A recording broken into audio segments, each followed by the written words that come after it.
আসসালামু আলাইকুম রহমতুল্লাহ বরকাত।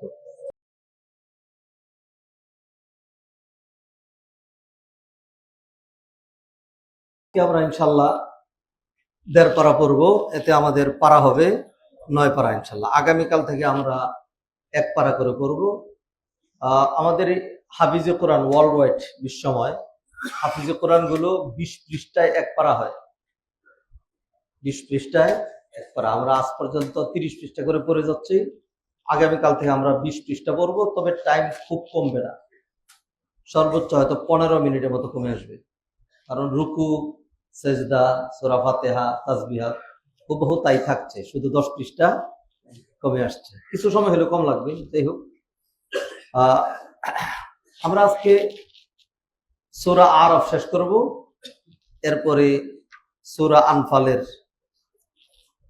৫ পৃষ্ঠা অর্ধেক, সূরা আনফাল ১০ পৃষ্ঠা, ৫ পৃষ্ঠা তেলাওয়াত করবো ইনশাল্লাহ। তো আজকের তেলাওয়াত থেকে আমি অল্প কিছু বিষয় আপনাদের সামনে তুলে ধরতে চাই। নাম্বার 1, সিরাতে মুস্তাকিম তথা হক। হক চিনা যেমন কঠিন, এর চেয়ে আরেকটু কঠিন হলো হক ধরতে জানা। হক ধরা যত কঠিন, এর চাইতে আরো অনেক কঠিন হলো হকের উপর থাকা, হকের উপর টিকে থাকা। এবং এই হক থেকে বিচ্যুত করার জন্য, হকে যেন মানুষ পৌঁছাতে না পারে, হকে পৌঁছালেও যেন তাকে সেখান থেকে সরিয়ে ফেলে যায়, সেই জন্য একজন ইমাম সাহেব আছেন, তার নাম হলো শয়তান। তার নাম কি? এর পিছনে যারা কাজ করে সবাই এরা হলো তার মুক্তাদি। তাহলে আমাদের ইমাম সাহেব হলেন মানুষ, ইমাম সাহেব হলেন মুত্তাকি, আর আমরা মুসল্লির হলাম মুত্তাকি। আর যাদের ইমাম শয়তান, তার অনুসারী যারা, তারাও কি শয়তান। দেখেন শয়তানের প্রতিজ্ঞা শুনেন, রব্বি ফাবিমা আগুয়াইতানি লা আকুদান্না লাহুম সিরাতাকাল মুস্তাকিম। যাদের জন্য আমি অভিশপ্ত হলাম, আমি সিরাতে মুস্তাকিমের উপর জগদ্দল পাথর হয়ে বসে থাকবো। সিরাতে মুস্তাকিম দিয়ে আসবা, এক ধাক্কা দিয়ে জাহান্নামে ফেলে দেব। আমাকে অতিক্রম করে চলে যাবা, এমন জোরে টান দিব, আমাকে ছেড়ে চলে যাও।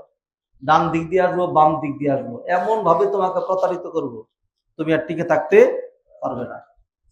নবীজি সাল্লাল্লাহু আলাইহি সাল্লাম ভবিষ্যদ্বাণী করেছেন, সতর্কবাণী উচ্চারণ করেছেন, এমন একটা জমানা আসবে যখন ইমানের উপর টিকে থাকা এতটাই ভয়ঙ্কর, কঠিন, মারাত্মক, ডেঞ্জারাস হবে যে কাল কাবিদ আলা জামরা, একদম জীবন্ত মানুষ জ্বলন্ত অঙ্গার মুষ্টিবদ্ধ করে রাখা, আগুন এরকম ধরে রাখা, এটা যেরকম কঠিন, ইমানের উপর টিকে থাকা ততই কঠিন হবে। তো আমরা শেষ জমানায় ১৫০০ বছর অতিক্রান্ত হয়ে গিয়েছে। নবীজির আগমন মানে কিয়ামতের নিদর্শন। নবীজি বললেন, আমার আগমন আর কিয়ামতের উদাহরণ হলো এই ২ আঙ্গুলের মতো। এই ২ আঙ্গুলের মাঝখানে কয় আঙ্গুল আছে? নাই। নবীজির আগমন আর কিয়ামতের মাঝখানে যেটা আছে এটা কিছুই না। ঠিক আছে, খুবই সাবধান। আল্লাহর কাছে দোয়া করি, আল্লাহ যেন আমাদেরকে ইমানের উপর অবিচল, অটল, অনড়, দৃঢ় থাকার তৌফিক এনায়েত করেন।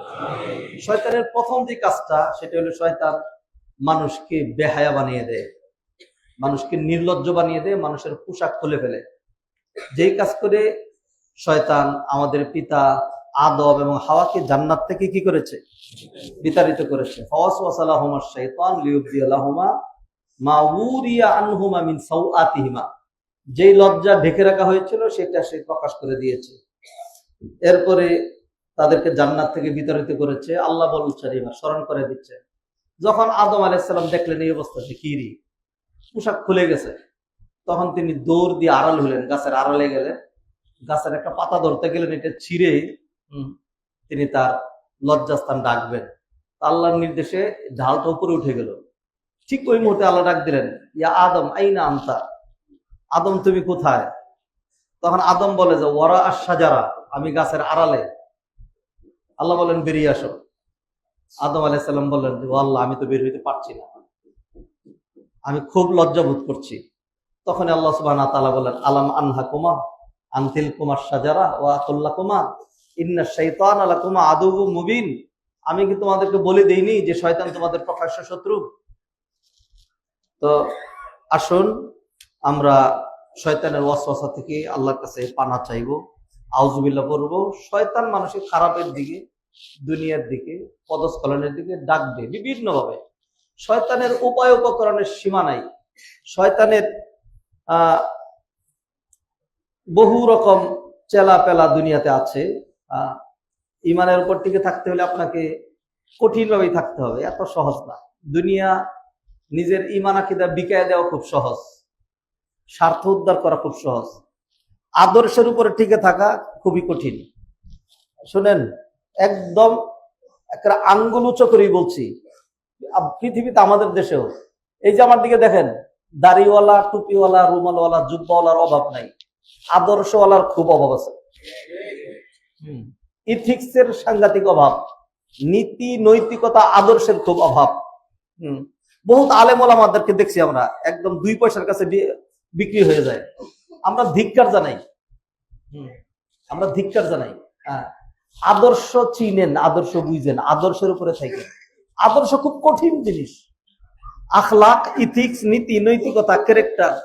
এই জন্যই কিয়ামতের দিন মিজানের পাল্লায় সবচেয়ে ভারী যে জিনিস উঠানো হবে সেটি হলো বান্দার ইথিক্স, বান্দার ইথিক্স। আল্লাহ সুবহানাহু ওয়া তাআলা আমাদেরকে আমাদের ইথিক্স ধরে রাখার তৌফিক এনায়েত করেন। ইয়া বানি আদম ক্বাদ আনজালনা আলাইকুম লিবাসান ইউয়ারি সাওআতিকুম ওয়া রিশা ওয়া লিবাসুত তাকওয়া যালিকা খায়র। ও আদম সন্তান, তোমাদের জন্য আমি পোশাক নাজিল করেছি।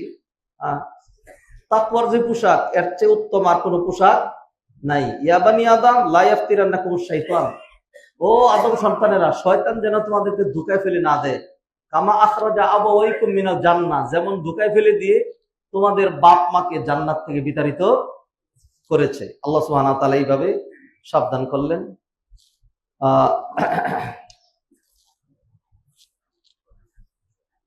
তেলাওয়াতের মধ্যে আজকে আরো অনেক নবীরা দাওয়াত দিয়েছেন। সে দাওয়াতের সকল নবীরা তাওহীদের দাওয়াত দিয়েছেন। লাকাদ আরসালনা নূহান ইলা কওমি ফাকালা ইয়া কওমি ইবুদুল্লাহ মা লাকুম মিন ইলাহিন গায়রু, এক আল্লাহর ইবাদত করবে, আল্লাহ ছাড়া আর তোমাদের কোনো ইলাহ নাই। ওয়া ইলা আদিন আখাহুম হুদা ক্বালা ইয়া কওমি ইবুদুল্লাহ মা লাকুম মিন ইলাহিন গায়রু। দুইটা তেলাওয়াত করলাম, হুদা আলাইহিস সালাম এবং নূহ আলাইহিস সালামের কথা। এরকম অসংখ্য নবীদের আলোচনা আজকে গেছে, যারা সবাই একটাই দাওয়াত দিতেন। আমাদের কথা একটাই, সেটি হলো কি, ইবাদত করতে হবে কয়জনের? শুধু আল্লাহ। শুধু কার? আল্লাহ ছাড়া অন্য কোনো মাবুদ ইলাহ নাই। তবে ইলাহের যে অর্থ, এইটা আমরা বুঝি নাই। দ্বীনের যে অর্থ, এটা আমরা বুঝি নাই। আমরা মনে করছি কিছু আনুষ্ঠানিকতার নাম হলো দ্বীন ধর্ম, আর কিছু উপাসনা, তারপরে ইবাদত, এইগুলির নাম, এই অল্প কিছুর নাম, এইটাই নাম মনে হয় দ্বীন ধর্ম অথবা ইবাদত। এটুকু না, একেবারে অর্থনীতি, এটা একটা ইবাদত। রাষ্ট্র পরিচালনা, এটা একটা ইবাদত। ব্যবসা বাণিজ্য, এটা একটা ইবাদত। সবকিছুই যদি আপনি নবীর সুন্নাহ মোতাবেক এবং আল্লাহ সন্তুষ্টির জন্য করেন, তাহলে এর এগেইনস্ট আপনি ইবাদতের সওয়াব পাচ্ছেন।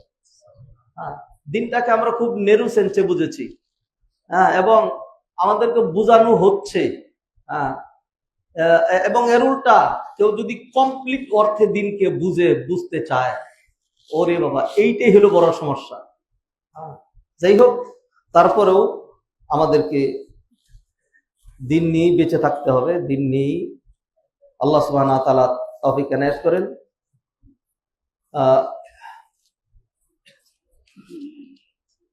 আজকের তেলাওয়াতের মধ্যে আমরা অসংখ্য ঘটনা, মুসা আলাইহিস সালাম এবং ফেরাউনের ঘটনা প্রবাহ, এগুলো আছে। তারপরে মুসা আলাইহিস সালাম আল্লাহর দরবারে গিয়ে 40 দিন ছিলেন তাওরাতের জন্য, সেই আলোচনাগুলো আছে। এরপরে বনী ইসরাইলের একটা গ্রুপ মৎস্য শিকার করেছিল শনিবার দিন, আরেকটা গ্রুপ বাধা দিয়েছিল, আরেকটা গ্রুপ দরবেশ সেজেছিল।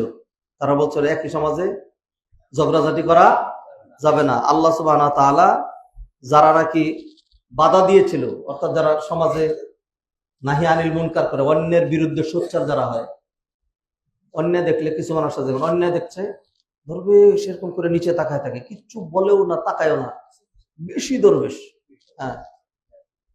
বেশি সুফি সাহেব। আল্লাহ কি বলেন যে শুনেন, ফালাম্মা নাসু মা যুকিরু বিহি আনজাইনাল্লাযীনা ইয়ানহাউনা আনিস সু, যারা বারণ করেছিল আমি তাদেরকে রক্ষা করলাম, আর বাকিদেরকে আল্লাহ সুবহানাহু ওয়া তাআলা লাঞ্ছিত বানর বানিয়ে দিলেন। অন্যায় দেখলে সুফি সাইজেন না, অন্যায় দেখলে আপনার কিছু ভূমিকা আছে। কি ভূমিকা? এটা নবীজি এমন শক্ত করে বর্ণনা দিলেন যে আপনি এখান থেকে কিভাবে মুক্ত হতে চান। নবীজি সাল্লাল্লাহু আলাইহি ওয়াসাল্লাম বললেন, মান রাআ মিনকুম মুনকারান ফালিয়ুগাইয়িরু বিয়াদি। অন্যায় দেখলে তোমার উপর অব্লিগেটরি ডিউটি, তুমি শক্তি প্রয়োগ করে এটাকে চেঞ্জ করে দিবে। ফাইন লাম তাস্তাতি, যদি শক্তি প্রয়োগ করার মতো ক্ষমতা না থাকে, ফাবিলিসানি, তাহলে জবান দিয়ে কি করবে? বাধা দিবে। আর যদি এমনও সময় হয় যে জবানও খোলার উপায় নাই, নবীজির হাদিস থেকে ক্লিয়ার বোঝা যাচ্ছে এমন জমানা আসবে, মানে আসছে, এর আগেও আসছে। হ্যাঁ, যখন মুখও খোলা যায় না, তাহলে অন্তর দিয়ে কি করতে হবে? ঘৃণা করতে হবে। তারপরেও অন্যের সাথে কোনোভাবে আপোষ করা যাবে না। প্রয়োজনে জান চলে যেতে পারে, অন্যের সাথে কি হবে না? আপোষ হবে না। যদি এরকম হয় তাইলে ঈমান আছে, আর যদি এটা না হয় তাইলে কি নাই? ওয়ালাইসা ওয়ারাআ যালিকা হাব্বাতু খারদালিন মিনাল ঈমান, এরপরে আর এক সরষে পরিমাণ ঈমানও বাকি থাকে না।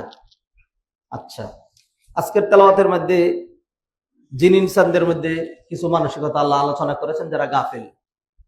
যারা কি গাফেল? বুঝেন? গাফেল মানে উদাসীন, দেখে তো দেখে না, বুঝে তো বুঝে না, শুনে তো শোনে না, এই আছে eat to drink and be merry, খাওয়া দাওয়া ফুর্তি করা, দুনিয়া তো এরকম গেলেই হইল, মানে এরকম কোনো টার্গেট, মানে টার্গেটলেস, কোনো টার্গেট নাই, ক্যালকুলেশন নাই। এই ধরনের মানুষের কথা কোরআনে আল্লাহ ঘোষণা করলেন, এরা জাহান্নামী। এরা কি? জাহান্নামী। ওয়ালাকাদ যারানা লিজাহান্নামা কাসীরাম মিনাল জিন্নি ওয়াল ইনস লাহুম কুলুব লা ইয়াফকাহুনা বিহা, আকল দেওয়া হয়েছে, কাজে লাগায় না। আয়ুন লা ইউবসিরুনা বিহা, চোখ দেওয়া হয়েছে, যা দেখার তা দেখে না। আযান লা ইয়াসমাউনা বিহা, কর্ণ আছে, কর্ণ দিয়ে যা শোনা দরকার। আল্লাহ বললেন যে এই ধরনের চোখ থাকার চাইতে, কান থাকার চেয়ে না থাকাই ভালো। এগুলি জানোয়ার মার্কা। উলাইকা কাল আনআম বাল হুম আদাল, কারণ কি উলাইকা হুমুল গাফিলুন, গাফেল হয়ে নেন। আল্লাহ আকল দিয়েছেন জীবজন্তুর মতো জীবনযাপন করার জন্য নয়, সচেতন জীবনযাপন করার জন্য। আরেকটা পয়েন্ট 2 মিনিট বলে শেষ করে দিচ্ছি। প্রকৃত ইমানদারের পরিচয় সূরা আনফালের মধ্যে আল্লাহ তুলে ধরেছেন, ইন্নামাল মুমিনুন, সত্যিকার মুমিন যারা কি ইনডিড বিলিভার্স, দে আর ইনডিড বিলিভার্স, সত্যিকার ইমানদার তারা। 5টা বৈশিষ্ট্য লাগে। কয়টা? 5টা। আল্লাযীনা ইযা যুকিরাল্লাহু ওয়াজিলাত কুলুবুহুম, আল্লাহর কথা, দিনের কথা শুনলে, শুনাইলে কলবের মধ্যে ভয় আসে। দিনের কথা, কোরআনের কথা, হাদিসের কথা, হকের কথা বললে তেরে আসে, বুকরা সর্বত সুবল মারতে আসে। কি নাই? ঈমান থাকলে পারতো না। ঈমান থাকলে একটা। 2 নাম্বার, ওয়াইদা তুলিয়াত আলাইহিম আয়াতু যাদাতুহুম ঈমানা, কোরআন তেলাওয়াত শুনলে ঈমান বৃদ্ধি পায়। যদি কোরআন তেলাওয়াত শুনলেও অ্যালার্জি লাগে, হ্যাঁ, ভক্তি লাগে না, মেজাজ খারাপ হয়ে যায়, এরকম যদি হয়, মানে কোরআন কি আর কোরআন বাইরে কি? যদি মানে কিছু মানুষ আছে আমাদের মুসলমানদের মধ্যে, যদি 90% মুসলমানদের দেশ না হইতো, মানে মাঝে মধ্যে এরকম দাঁত কামড়ায় ভিতরে ভিতরে, যদি পারতাম কোরআন কোরআন এগুলো কি জানি করে ফেলতো, বুঝছেন? তা সে বলুক অথবা না বলুক, তার কি নাই? ঈমান নাই। কারণ এই কোরআনের প্রতি পারফেক্ট শ্রদ্ধা থাকা, অ্যাকসেপ্টেন্স, পারফেক্ট অ্যাকসেপ্টেন্স থাকা, এটা ঈমানের জন্য মৌলিক শর্ত। 2 নম্বর শর্ত, ওয়াইজা তুলিয়াত আলাইহিম আয়াতু যাদাতুহুম ঈমানা। 3 নম্বর, ওয়া আলা রাব্বিহিম ইয়াতাওয়াক্কালুন, তাদের ভরসা হবে শুধু কার উপরে? 3টা, আল্লাযীনা ইউকিমুনাস সালাত, সালাত কায়েমকারী হবে।